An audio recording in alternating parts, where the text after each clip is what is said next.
Орхон аймгийн Баяндар сумын хоршоо хөгжүүлэх сан нь 2025 онд 322.7 сая төгрөгийг 4 хоршоон зээл олгосон байгаа. За үүний нэг нь бол хан наран хулан хоршоо байгаа. За энэ хоршоо маань одоо зээл авснараа ажлын байрыг нэмэгдүүлж, малчтын орлогыг нэмэгдүүлж байна.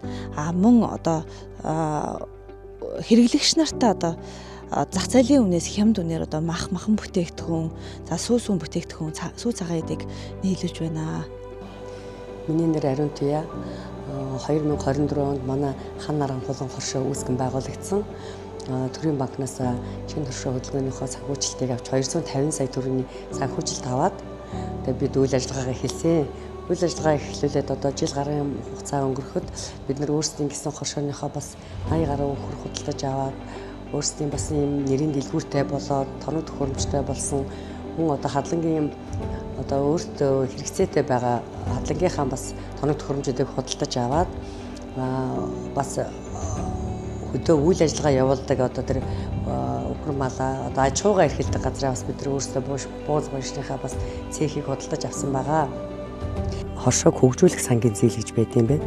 Тэр зээлээс манах 100 сая төгрөг авсан. Тэгээд 3% хүүтэй. Тэгээ одоо тэрвэрээ энэ жил одоо ямар ч байсан бидэд зорж ирснээр энэ дэд станца 380 тогоо татууллаа. Тэгээ одоо эрх хавар өөрсдийнхөө хоршоондоор энэ хүргүүрээ барих гэж байна. Өөрсдийн гэсэн хүргүүртэй болоё гэж төлөвлөсөн байна. Ер нь тэгээ цаашдаа ч гэсэн төлөвлөсөн ажлууд байсан учраас 380 тог татуулсан манах.